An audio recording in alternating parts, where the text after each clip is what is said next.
This is Peak Earth. I'm Case Bradford. Thank you for tuning in to this episode with Garrett Wilson. Garrett is a co-founder of Ryker Clothing Company. They create plastic-free activewear, and I really enjoy the clothes that they make. We talk about why plastic-free activewear is important. There's no polyester, there's no synthetics.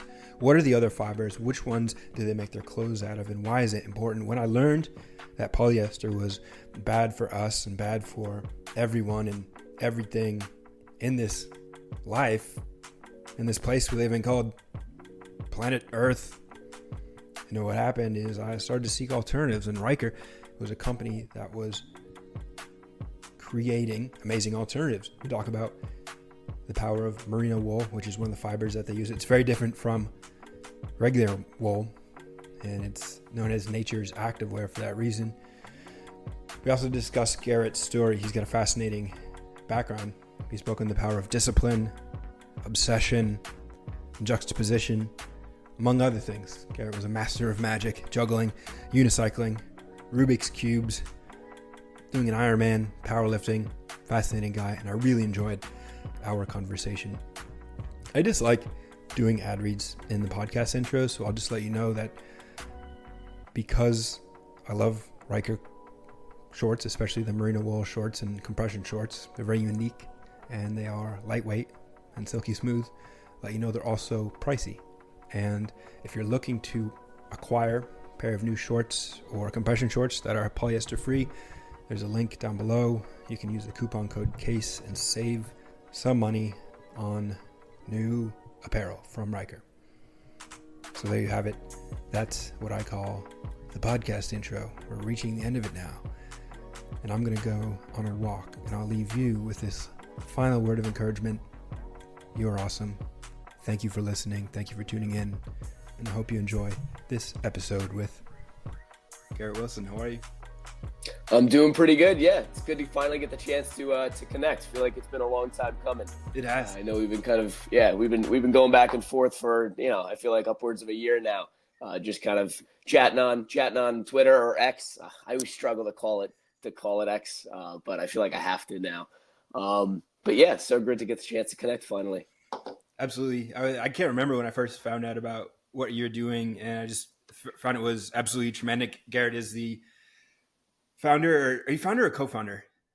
Co-founder. Co-founder of Ryker Clothing Company. Absolutely amazing, a natural fiber fitness brand, and we'll be sure to cover all about why that is important and awesome. But really stoked that you made the time to connect. Really love what you're doing, and excited to drop in to this conversation and learn more about you and what you're doing. Yeah, for sure. Happy to touch on anything. Always have appreciated and been doing it a lot more lately. Meeting people from X, in person, getting out from behind the screen. It's always an enjoyable time to just kind of jam with people. So happy to talk about anything. I know you've got a fascinating story of how you ended up here today. What were some of the big things you've accomplished in life before becoming an entrepreneur, which is your current focus? Yeah, for sure. Yeah, happy to touch on that. I think that happy to touch on kind of like my background more generally. So I grew up in Westchester, New York. It's about an hour outside New York City. And yeah, so basically grew up there for years, always been kind of like an East Coast person, but then went to the University of Michigan, graduated there a couple of years back. So that would be like definitely one kind of part of my story. Really loved University of Michigan, and kind of like got my start in business there. Started a couple of kind of smaller e-commerce brands back when I was in school. So really enjoyed kind of my experience there.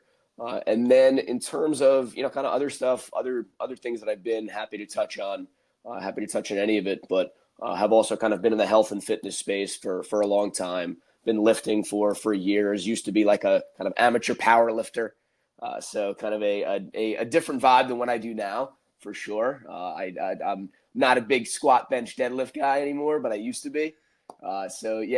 Did that for several years back in the day. And then also got into endurance training after that. So kind of that whole like hybrid athlete wave. I would say that I was definitely kind of on that back in like the 2019, 2020, 2021 era. And so, yeah, in terms of endurance races, only the real big one I've done is I did the Hawaiian Ironman. So that was a great time. It was really challenging to train for, but that's definitely one of my like big fitness accomplishments, I would say. So yeah, did that back in October of 2022 with my dad and my brother. So that was a great time. Wow, so you've really gone all over the spectrum with fitness. You've done powerlifting and also Ironman training too. Really polar opposite ends of the fitness spectrum. Yeah, for sure. No, definitely polar opposites. Yeah, I think like with fitness, like I've just been kind of working out my entire life, and I've always like just enjoyed kind of challenging myself in different ways. And so, yeah, like with powerlifting, really just kind of loved like getting strong and all that. That was like my introduction to fitness, I would say. And then with Ironman training and kind of endurance racing. Didn't love the training as much, I would say. It's definitely like super time consuming. But really liked that experience overall. And like I said, did the race with my dad and my brother, who are also really into that whole space. So I come from like a pretty like fit family, I would say. Everybody in my family is like very much into fitness. Like my dad has done like 6 Ironmans now. My brother's done 3 or 4 Ironmans. He's also training right now for the Leadville 100, which is like that 100-mile ultra marathon race. So that's kind of the family that I come from. So it was expected, I would say, that I would kind of have to get into the whole endurance side of things. Nice. I'm curious, was it competitive between you three, and did you beat them, or how'd that play out?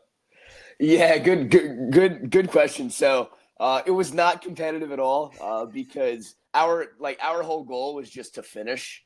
That was kind of the whole thing. Is I don't really do endurance racing. That was the first endurance race I did, and it was a pretty big one.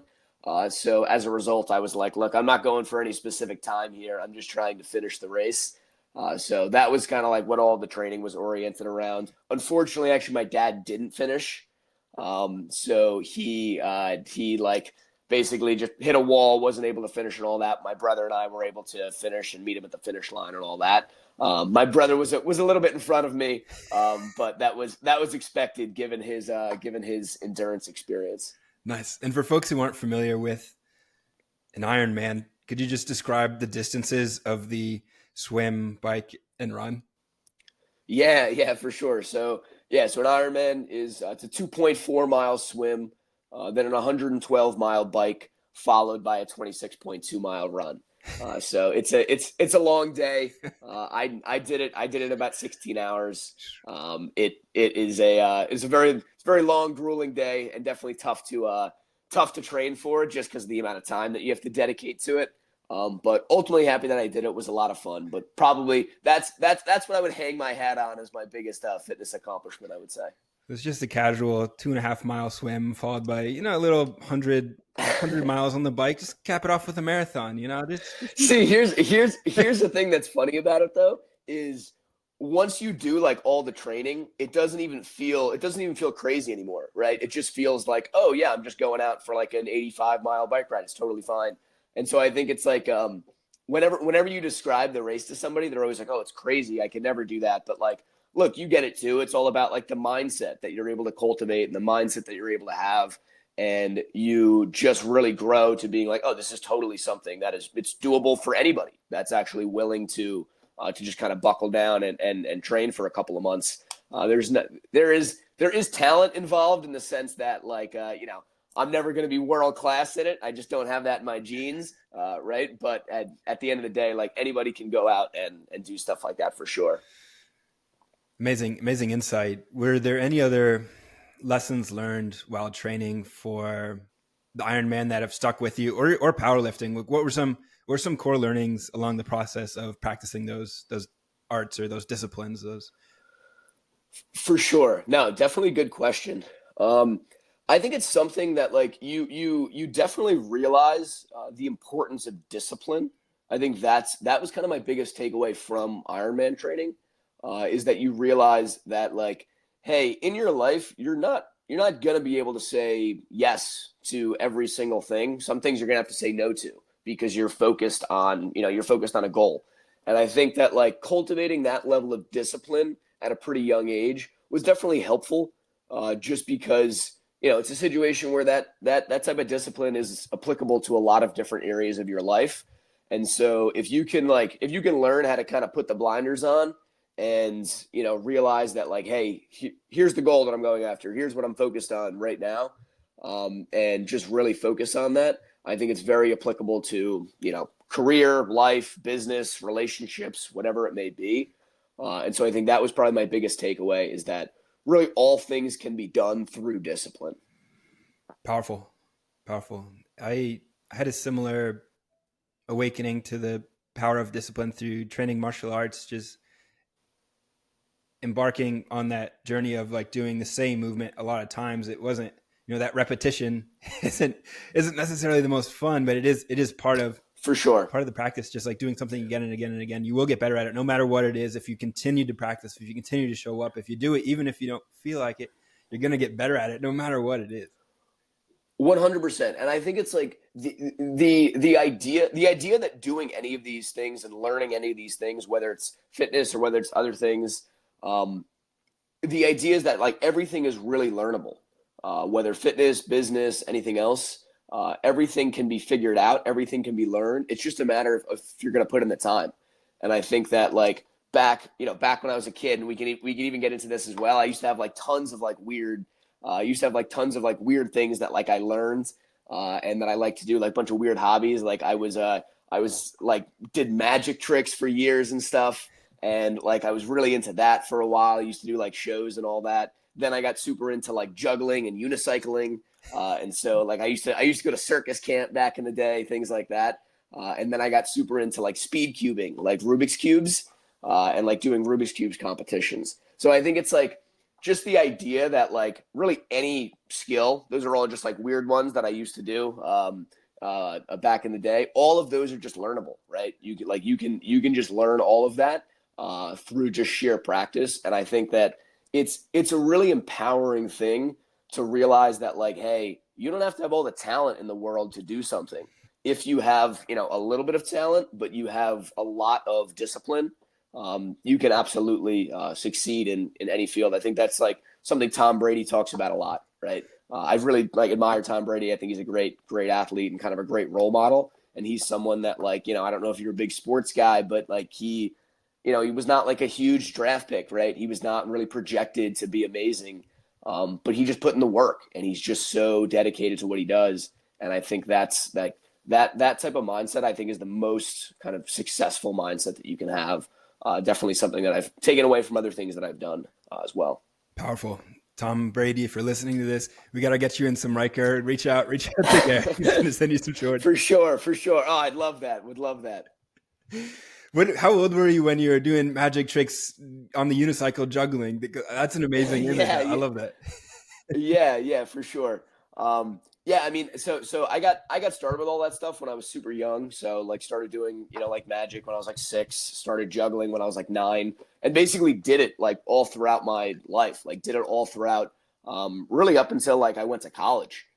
So I used to do like talent shows and like different performances, like just, my first business was like doing kids parties, juggling and doing magic tricks and all that. So I think it's just like, I talk about this a lot on X, and I think that like people that have a lot of juxtaposition are really interesting.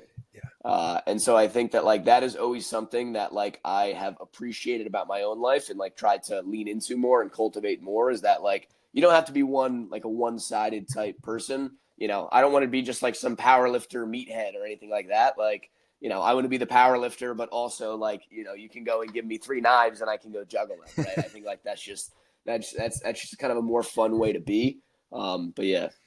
Agreed. That's a really great point, and something fascinating to think about, how juxtaposition really attracts and allures the mind. And I guess I'm wondering, are there pictures and videos of you like on the unicycle juggling? Yeah, for sure.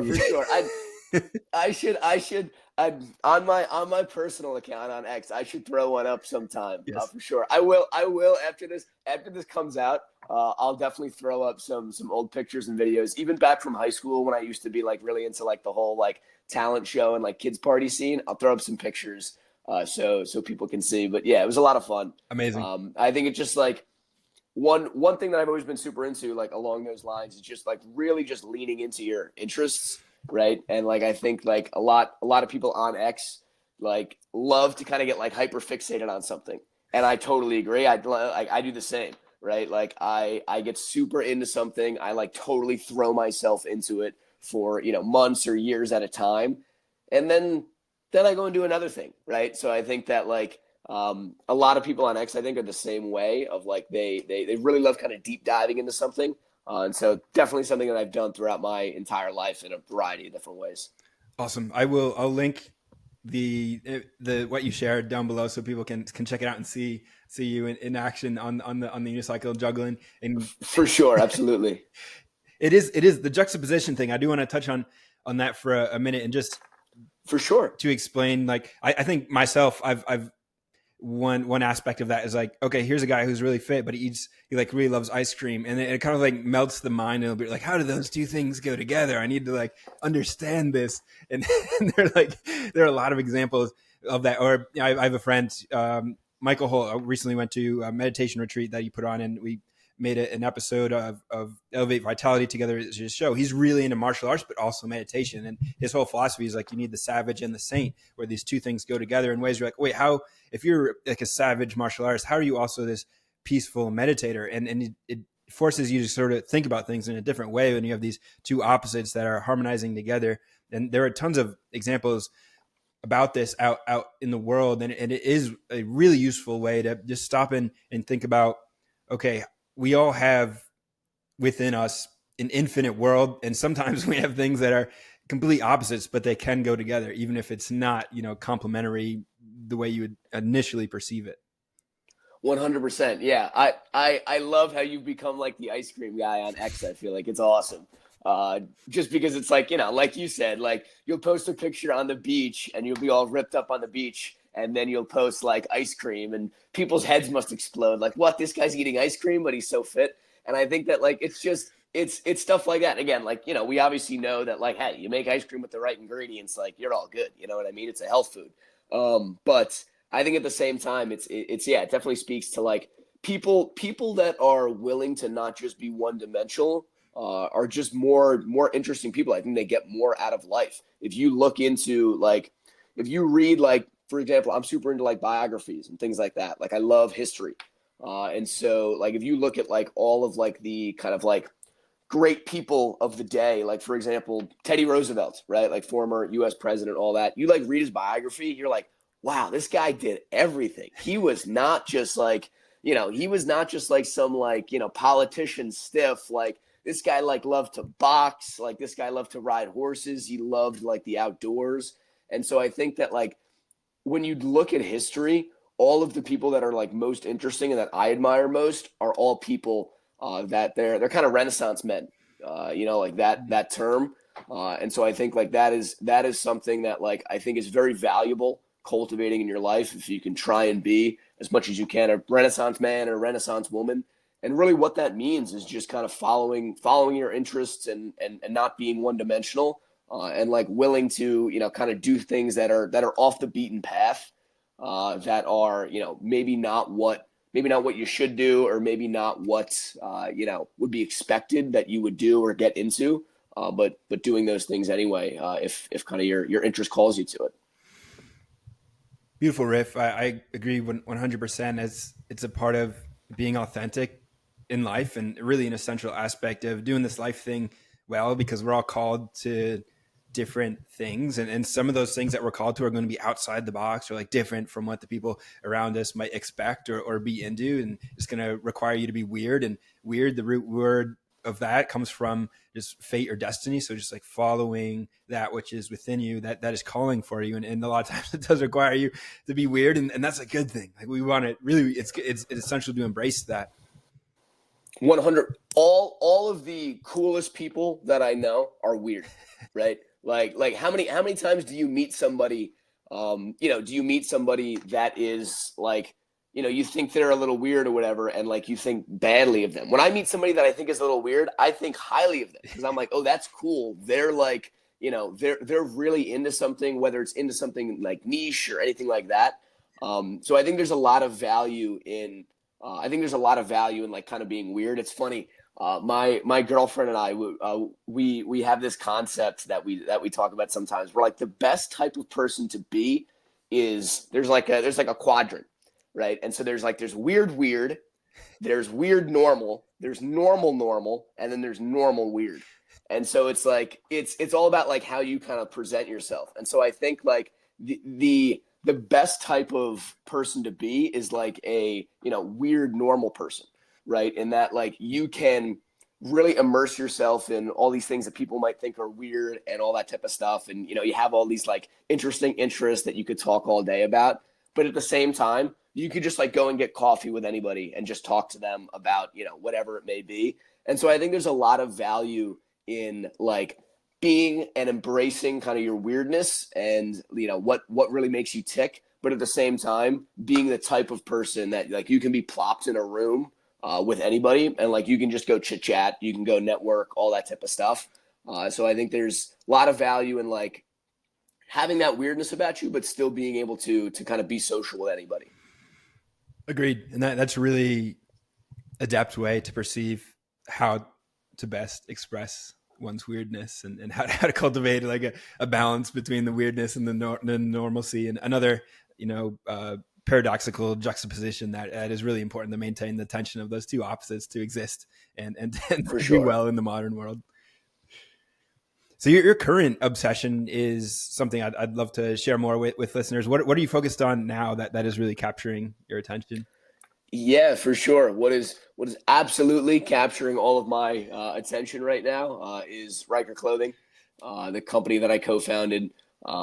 Basically, probably people on Twitter might know us, but if you don't know us, we make polyester-free men's activewear.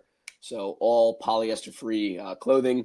Basically, big problem, obviously, and we can kind of talk and riff more about this, is the proliferation of polyester within the apparel industry. It's really everywhere and rampant, especially in the activewear industry.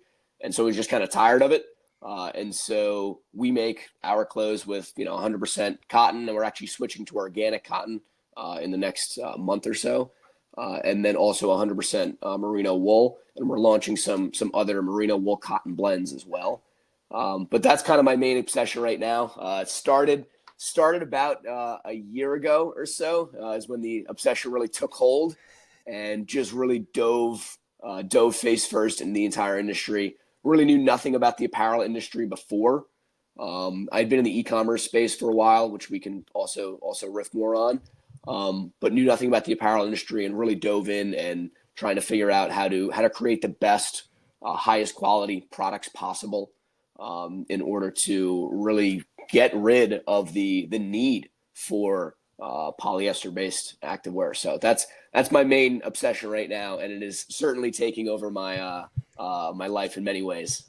Well, props to you. I can't believe it. It's only been around a year. I feel like we've been connected, pushing this for a while now, and it is, the whole polyester thing is pretty new in my life too, and I had not really heard about it up until must have been maybe 3-4 years. At some point it landed in my awareness, and I was like, oh, this isn't that big of a deal. Like, people are overhyping this. And then as I dug deeper into it, I was like, oh, hold on, there's really something here worth paying attention to. And my initial restraint was like, oh, almost all my clothes are polyester. Like, I don't want to have to buy new stuff. I don't want to have to for sure deal with that. Like, some of these clothes I had to like try on different things, and then eventually I found one that fit and paid good money for it. And I was like, you have to confront that initial resistance where you had already so much invested in like buying new clothes, and it's a bummer because, like you mentioned, so many pieces of clothing, more than half of the clothing that people wear is polyester. So most of the clothes people are wearing right now made of polyester. What is polyester? Maybe we should describe that for people listening. Yeah, for sure. So polyester, it's made of a combination of petrochemicals and polymers, and it's literally a type of plastic. So you can even see in some brands that kind of advertise as sustainable, they talk about how what they do is they actually break down plastic bottles. So they'll break down plastic bottles. You basically melt it, and then you're able to spin it into fibers throughout the whole production process. And so a lot of brands will actually advertise that, which is crazy to me because I'm like, you're advertising to me that you're just wearing a plastic bottle on your skin. But yeah, that's essentially what polyester is. It got started in like the 70s mostly, but has really taken off since then, and especially with the rise of athleisure in the last really the last like 20 years or so, and more of like the last 10 years or so, I'd say like athleisure has really become like the dominant style of clothing with big brands like Lululemon, Vuori, things like that. And I think that most consumers simply don't realize. And so I think a lot of it's an education problem. So it's like I don't blame people at all, because I totally understand that it's a thing that you don't really think about what your clothes are made of. And then once you kind of wake up to it, then I think it's almost like a visceral reaction, right? You're like, oh, what? Like, really? Like, and so that's been the most interesting part for me, is when I have kind of woken people up to the idea that that's what their clothes are made of. They are initially like, wow, that really does not sound good. I don't want to do that anymore. So I'm fully convinced it's an education problem at its core. Absolutely. So many things are about getting the information out there, because these big businesses that are making massive profits off pushing things like polyester clothing, where they can make it really cheap in China and sell it for a lot higher, with making beautiful marketing campaigns and alluring the consumer to be like, oh, I'm going to look like this beautiful model if I wear this athleisure suit that's, made of recycled plastic bottles. How did you first find out about this? Like, how did this first come into your mind? Yeah, for sure. Great question. So I think really like I've kind of been in the whole, I call it the whole esoteric health space for a couple years now. First got introduced through just X, a variety of different accounts that people all know and love. You were actually probably one of the first ones I followed back in the day. But yeah, I think through that whole community, just kind of learning so much information, everything from things like seed oils to things like plastics and the problem with that, to the problem of things like glyphosate and things like that. So I think that really just learning all of that information and then being like kind of shocked that all of this information was being shared, and I kind of made me feel crazy sometimes, because I'd be like, wow, this is all clearly true. Like, people are just sharing facts about all the types of toxins and all that we're consuming, that we're wearing, the products that we're interacting with. And then I remember just, trying to find alternatives and really coming up short in a lot of ways. And so I think that I'm somebody that, like I said, I'm an entrepreneurial guy, always have been. And so, when I stumble onto a problem and then I look for solutions, and I look at the solutions out there, and I think that's not ideal. That's what makes me think that there's kind of a problem, there's an opportunity there. And it's funny, there was one specific thing. I was reading a blog post once. I forget who it was from. Maybe somebody on Twitter, maybe just another account somewhere. But I was reading a blog post that was talking about where to find natural fiber clothes, and some of the biggest recommendations were like eBay or Etsy or something like that. And that's fine. That's all well and good. It's great to shop secondhand and all that. But I just thought that, hey, this is something that like it's not super accessible, right? Like most people aren't going to go and look in the treasure trove that is eBay and try and find 100% cotton shorts, for example, from the 1980s that are still around. And so I think when I see something like that, that's what made me realize there was kind of an opportunity there. And just kind of having that entrepreneurial background, that's what made me want to kind of step up and be part of the solution. Beautiful. Learning about these, really what is the forefront of the health conversation, the tip of the spear, the weirdos, the people who are really looking deep into health and the ways of the world, and finding out that, hey, there's this toxin problem. We really exist within a toxin age. There are just toxins proliferated everywhere, and you can either just say ho hum, whatever, YOLO, I'm gonna just live my life and ignore all that, or you can take an intelligent toxin mitigation strategy. And the second you do that, you start to realize, wow, if I limit or eliminate seed oils and glyphosate and polyester and the plastics, I start to feel a heck of a lot better. And suddenly it can become a game where you're like, oh, I'm going to, kind of dodge these bullets, and I'm going to elevate my vitality to the point where I'm existing at a higher state of being. And a lot of that does come down to mitigating toxins, and polyester is one of them, because wearing plastic clothing doesn't seem like that big of a deal, right? Okay, cool. They take plastic water bottles and they turn it into a pants. Like, what's the problem with that? Why is that a big deal? How do you describe the reasons why one would not want to wear petroleum-based, plastic-based clothing on a regular basis? Yeah, for sure. So I think it really comes down to a couple of main things.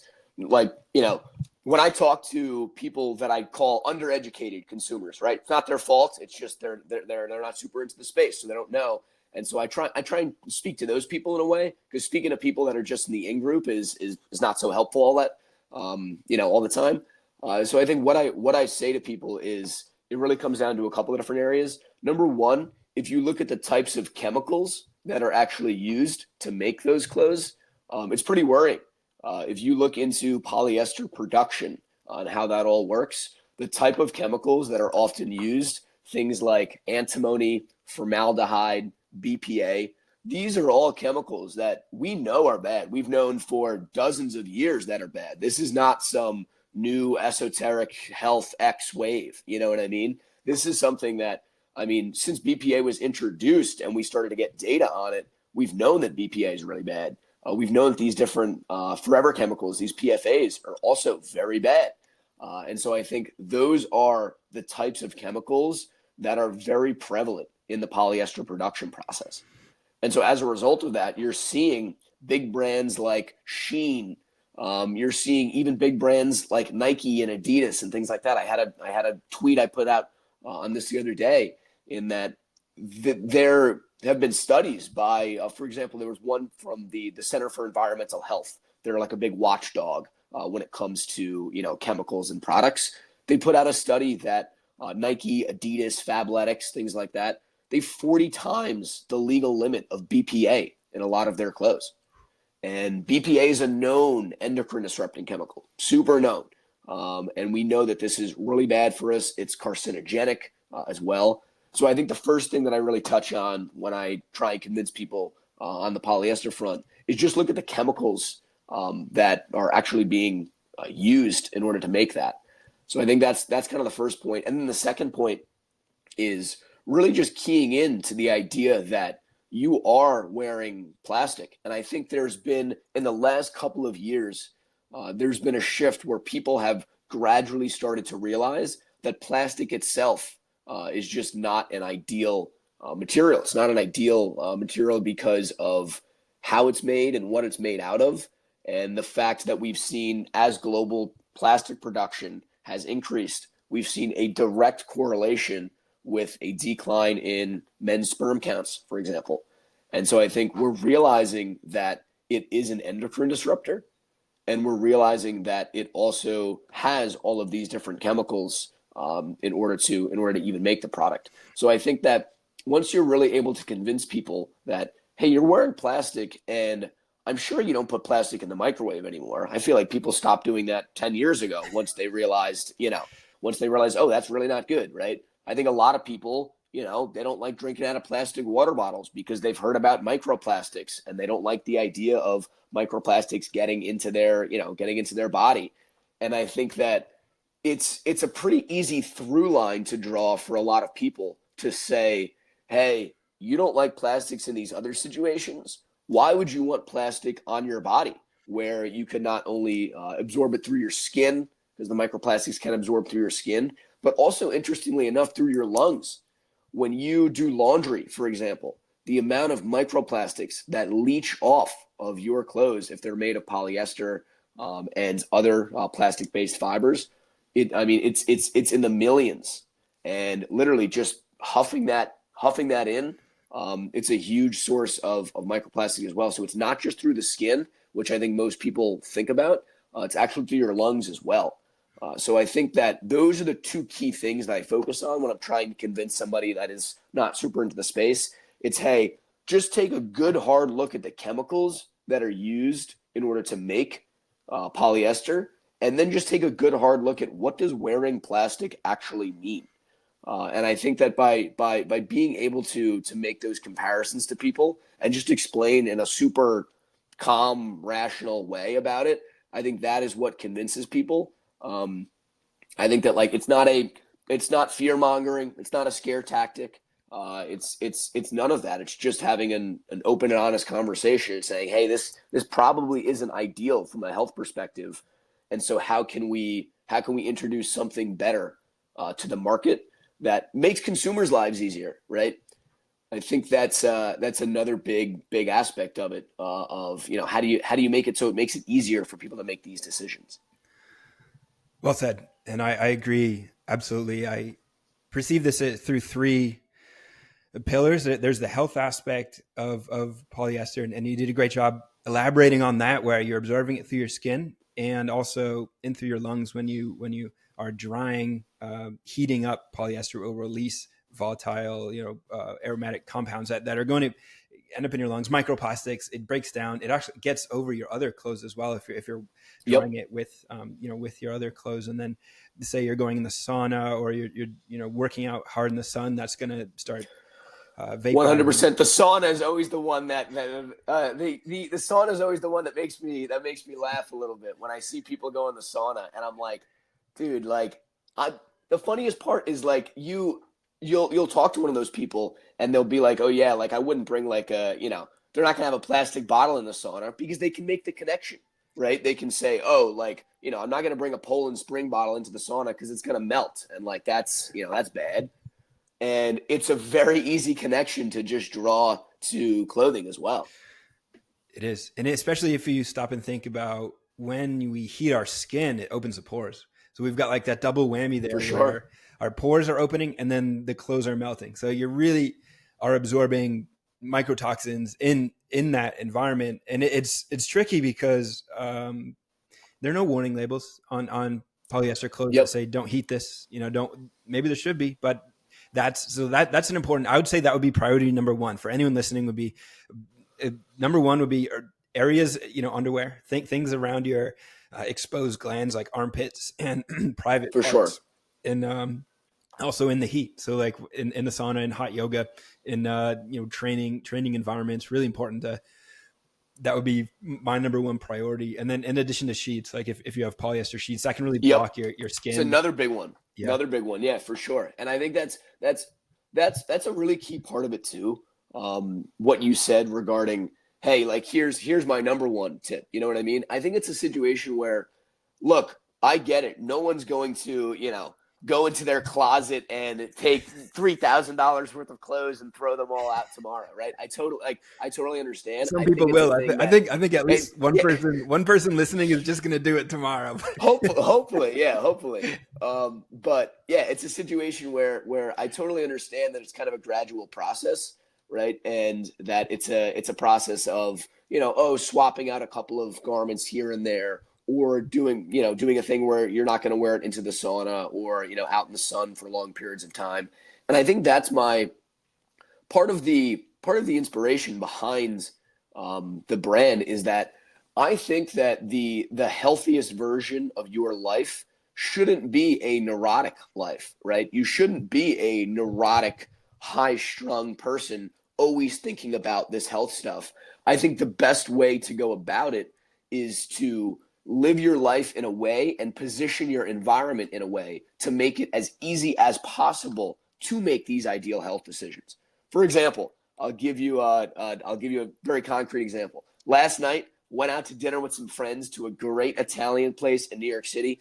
I had a nice big chicken parm, right? A nice big chicken parm. It's breaded. I don't know what they fry it in. It's probably not ideal, all that, right? And that's the reality, right? That's life. But at the same time, when I go to the grocery store every week, I shop the perimeter. I go and I get my beef.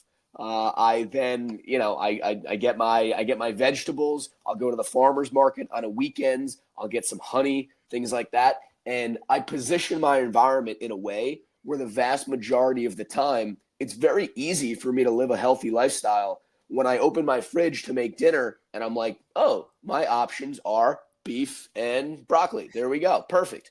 And so I think it's very much the same with any health thing is, how do you make it so the decisions are as easy as possible to make? And so that's what I think, a brand like Ryker can do is it makes it so, you don't have to throw up your hands and be like, oh, where am I supposed to find, activewear that fits me in the same way and that is ideal for the gym? Oh, well, it's right there. And it's easy to kind of make that switch slowly. And it doesn't really like encroach on your life, if that makes sense. Absolutely. Makes a ton of sense. And just to put this into context, you're in New York City. I'm in Los Angeles. We live in some of the most toxic places in America. There's a lot of microtoxicity, the air pollution, the EMF, just the noise pollution. It's all at a pretty high level. And we're both have a similar angle. It's like, we're not going to stress about any of it. Like there's a lot of people who are sharing health information that are like, everything's killing us and you need to isolate yourself in a rural location to be healthy. That's just not true at all. You can be relaxed about this stuff. You can be intuitive, you can be intelligent. And the other side of the coin of okay, there are some health drawbacks to wearing polyester, but you know what? Maybe you like the fact that it's quick drying, or maybe you like the fact that it is form fitting, or maybe you like the fact that it's cheap. I think there's another side of the coin with this where the natural fibers are more comfortable. They really are it's so much more comfortable. And the second I put on the merino wool, especially, and I'd like to touch on that one specifically, but let's just list the natural fiber options. There's cotton, which can be conventional or organic. There's linen, there's leather, there's silk, there's animal fur, there's hemp, and there is wool, which is the classic wool, which is thick and great for staying warm. There's also merino wool, and maybe I missed one. I don't know. Maybe if I did, you can let me know. But no, for sure. No, you hit all the major ones for sure. Beautiful. And so what's the difference between wool and merino wool, and why is merino wool so awesome? Because I've worn your merino wool shorts. I'm wearing them right now, actually. I don't know if I can back up into the camera here. Yeah, merino wool. Oh, dude, love it. They're incredible. What makes merino wool so cool? Yeah, for sure. Merino wool. I what I always call it, I call it nature's activewear. It's really nature's activewear fiber. But basically how merino wool differs from regular wool is that it comes down to at the actual fiber level. So at the fiber level, regular wool, I actually tweeted something about this a while back. It was a great visual, but if you look up regular wool versus merino wool, a picture, you'll see it's very wool is very thick, right? It's a very thick, coarse fiber, and merino wool is a very, very thin fiber. It's super thin. It's and it makes it so it can be a lot more stretchy. So couple key benefits of merino wool. Number one, really that natural stretch. I know you talk about that all the time. You can see, you can do it right now. You can stretch those shorts like crazy, right? And it's going to snap back. Exactly. And it's going to snap back into place. That's one of the, obviously, what people want and need in activewear is they want that stretch. And I get it, right? They want to, they're doing a squat and, the shorts have no problem, handling that. And I think that is something that merino wool really gives you, is it gives you that natural stretch. The other thing that it does give you as well, which is also fantastic for the gym, is it is naturally antimicrobial and anti-odor. So there's a lot of other merino wool brands in the space. I actually have a couple of their shirts and such.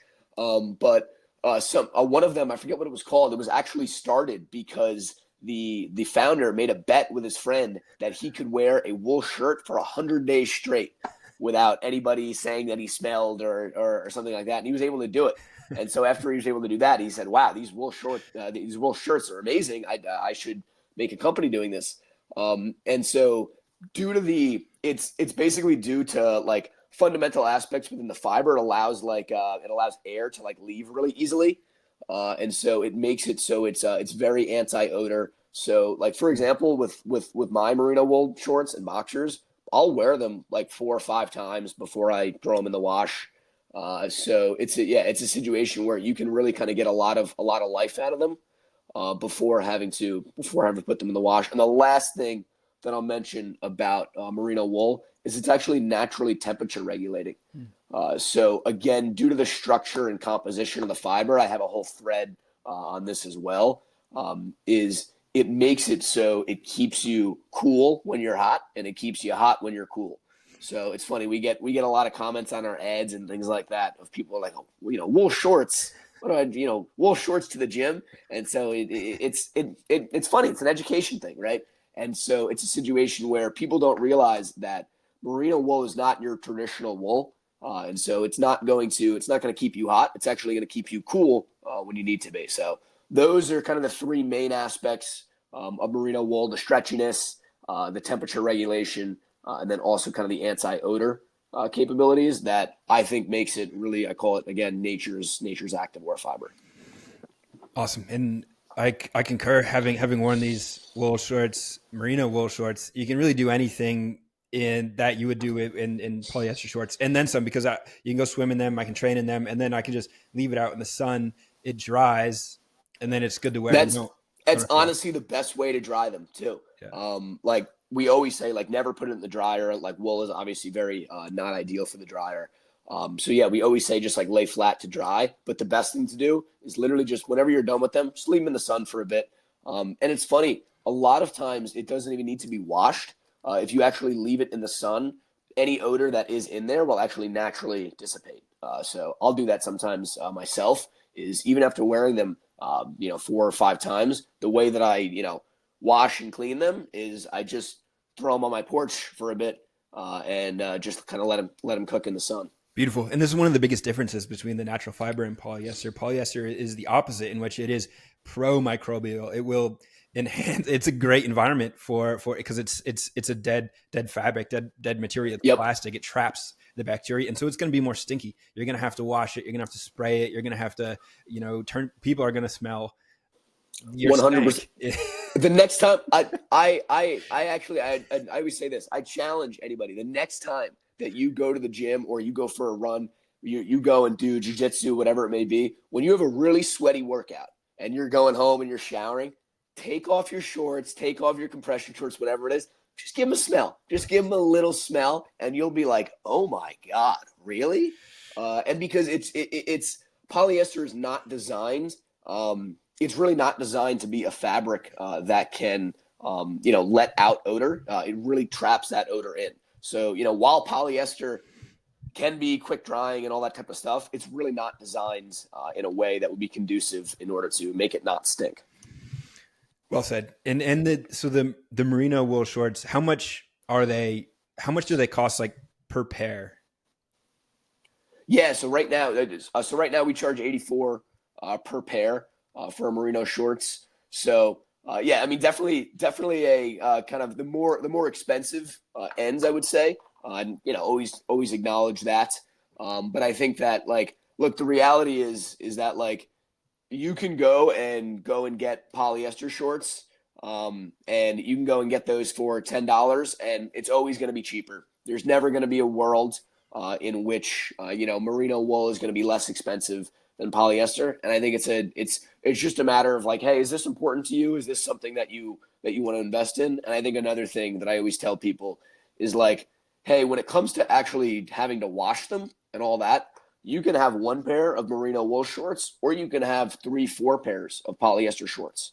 And so I think that's kind of the other point there. That's a great point. And it's always tough talking about the cost of things open on the internet, because people listening will have varying ranges of capital at their dispense to be able to spend on things. But I think something worth mentioning is that the average person just has way more clothes than they need. I know 100%. I do. And I've been addressing this. So I've been able to pare things down and focus on quality over quantity, which is great in all areas of life. And just focusing on that in the realm of clothing has been big. And I think the other side of this that is worth talking about a little bit is the environmental aspects of something like a natural fiber versus the polyester, the fast fashion. Obviously, some people will be familiar with the horrendous downstream consequences of people just buying clothes, wearing them once, just throwing them away, or just hoarding them Yep. forever.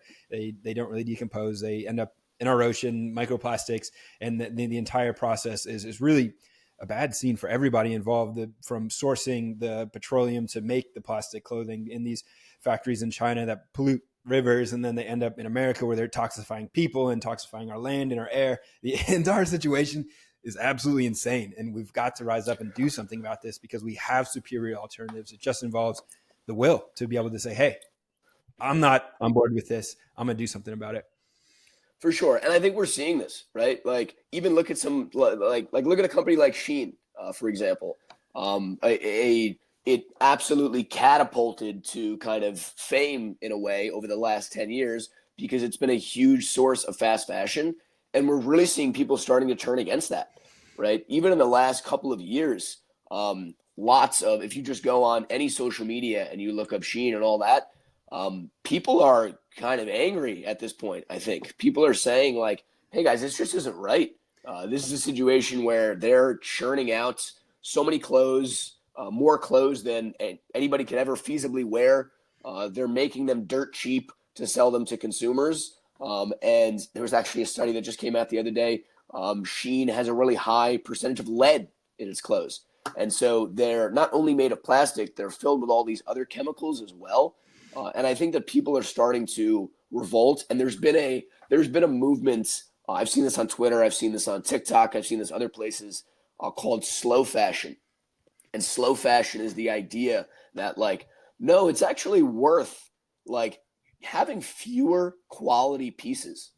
And so, you don't have to have 20 pairs of gym shorts. You really don't. Like, you don't have to have 20 pairs of Ryker. You know what I mean? Like you can have, 2, 3, 4 pairs of gym shorts, and that's fine, right? And it's a situation where if you use clothes that are high quality and use clothes that will kind of hold up and be durable, it's a situation where you don't have to churn through all of this kind of plastic fashion. You can, I wear like some old crew necks that my dad used to wear in like the 70s. You know what I mean? And so it's like there was a time, and I think we're getting back to that, when there was more of a focus on quality rather than just quantity. People often, I experienced this past week, and I was wearing your shorts. I was wearing some other natural fiber clothes. I'll get compliments like, that's a really nice shirt. Those are nice shorts. And they don't realize, like they may not know about natural fiber, but there's just something about it that is appealing. It could be the way that it looks, the way that it feels, the frequency, maybe it's the frequency. But like, people are just, I get these compliments and I'm like, yeah, no, these are amazingly comfortable. They're from Ryker. You should check them out. And I think what's actually important that I do want to make sure we touch upon is within your shorts and the compression shorts, 100% merino wool, which you will see a lot of options that are out there with like 1% spandex, 5% spandex. I'm curious about your perception on that. And then also the way in which merino wool is made. There are different ways to do it, some better than others. If you wouldn't mind describing, those two parts of this puzzle, I think that would be really valuable for everyone. Yeah, for sure. Absolutely. So yeah, just to touch on that first point, first. So in terms of like, including a little bit of, non-natural fibers, all that type of stuff. Look, I totally get it. There are brands out there that do that. And I think that like, it all comes back to like what consumers want and need, right? Like consumers need some level of like elasticity. And so I think that the key to focus on is going for brands that are really trying to do the best they can. So, if you're wearing shorts that are, 90% cotton and 10% elastane, look, that's a lot better than wearing shorts that are 100% polyester. So I definitely don't fault anybody for, either brands that have a little bit of, elastane or anything like that in them. Like even when it comes to like elastic bands, like, hey, elastic bands are sometimes just necessary in order to like hold up clothes. And so I think the key here is there's such a difference between a garment that is 100% polyester and a garment that is 95% organic cotton, 5% elastane, for example, right? So I think that there's really just, it's a night and day difference there, just in terms of how much plastic you're being exposed to and all that. So I think that what we're really focused on is eliminating every piece of synthetic that we can. We're actually testing right now some samples that have natural rubber instead of an elastic band, just because trying to go as natural as possible. So I think where our head's at is, how can we be as high quality as possible when it comes to solely using natural fibers, and never any like plastic based like fabrics or anything like that. And so I think that's kind of where our head's at, and kind of what our goal is just continuously continuously push natural fibers as far as we possibly can. But people that have a pair of shorts that has a little bit of elastane in them or anything, like that's I don't fault anybody for that. I think that's kind of my point. And then on that second point, to merino wool, for sure, yeah, merino wool can definitely be made in different ways. So basically, in order to make merino wool machine washable, there's like different treatments that you can do to the fabric, just so you can make it so you can just toss it in a washing machine. And so one of those treatments is you basically use chlorine, which is like a not so great chemical. Obviously, like that's the type of chemical that we want to avoid. So you basically use chlorine in order to treat the fabric, and then you like apply like a thin layer of synthetic polymers. And so that would obviously be a type of plastic and all that. So that's one way to make merino wool. In terms of the plastic composition and the polymer composition, it's obviously primarily merino wool, and it just has kind of the little plastic like coating on it essentially. So that's kind of one way to make merino wool. We don't do that because there are other ways to basically make merino wool without that process. One of them involves a plasma treatment. So there's been a lot of innovation in this space. And so you can basically treat the merino wool like the fabric before it's cut and sewed with plasma, in order to mimic a lot of those same properties that can make it machine washable, but without having to use like those bad chemicals or synthetics. So that's at a high level. Not to get too technical about all the fabric terms, because I know that maybe it's boring to people sometimes, just when it comes to like the technicalness of like how you actually design everything.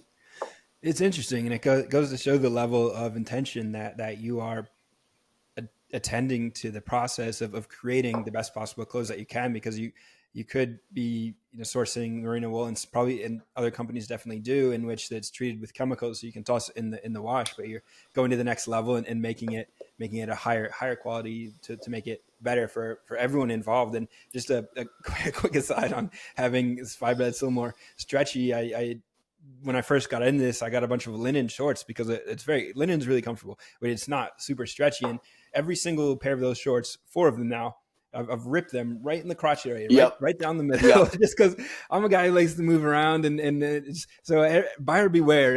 Everyone listening is like, I'm going to grab some linen shorts. Just don't go commando in those if you're going to be moving around. And maybe for sure, maybe consider something like the merino wool. Probably is definitely much better. I haven't had any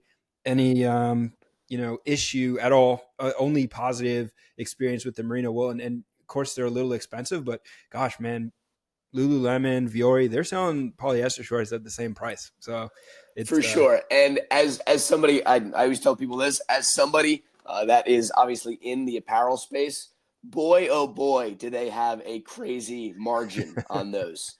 I'm very aware of the prices at which, even at our scale, which is obviously way smaller than those big guys, around the prices at which I could source, polyester shorts at.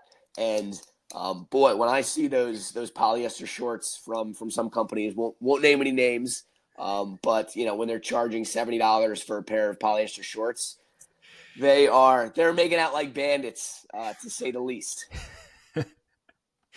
Well, the good thing is we got Tom Brady listening to this, and he's gonna be wearing Ryker soon and sharing it with his audience. And I think everybody listening will be on board with what you're describing now, because it's really powerful. It's a really powerful story that you've been going through with your obsessions and going all in on these things. And I'm stoked to learn more about you, and that you're going all in on polyester and polyester-free clothing now to create a natural fiber fitness brand, which I've tried a majority of the clothing that you offer, and it's really fantastic. It's a far superior alternative to anything made of plastic and polyester, and it's going to be better for everyone wearing it, better for everyone else in the community, and it's really amazing work that you're doing. So I just want to say thank you for continuing to pushing this forward. I'm excited to see what's going to come. For sure, absolutely, yeah. Can't thank you enough for for always checking out the products and all that. Definitely means the world to us over here. And I think that's just kind of my strategy, right? Is all I want to do is produce the highest quality products that I can, trying to solve a problem that I think very much exists, and just providing easier alternatives for people so they can live in a way that is healthier and more aligned with what they want to do, without having to, feel super neurotic or scared or anything like that. I think that's really my goal. So yeah, just super excited to continuously, create great products. We're launching some super cool stuff in the next 3-4 weeks here, which is exciting. We're restocking some more stuff as well, so we'll be back in stock. But yeah, that's really the goal. Is this is my current obsession. My current obsession arc right now is polyester-free activewear. So yeah, just looking forward to creating the best products that I can. The whole community on Twitter obviously has been totally integral to the whole process. In that when people find a product that they like, they definitely talk about it. And so I think that's definitely been important to us. And yeah, just can't thank you and kind of the rest of the whole Twitter community enough for everything up to this point. Powerful, Garrett Wilson. Thank you. For sure. Yeah. So great to chat with you, and yeah, very, very happy to be here. And yeah, excited to continue connecting. I will be out.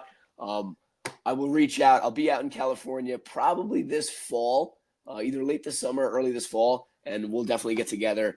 You got to take me through some of those sessions that you have on the beach, dude. It's crazy, the stuff that you do out there. I want to do. I know you got like those ropes and everything too. I want to try those out there too. So I will definitely hit you up once I'm out there. Absolutely. We'll get a Muscle Beach meetup going, and that'll be awesome time. We'll train the sun, eat some ice cream, have some steaks, and yeah, looking forward to it. For sure. Yeah, sounds great.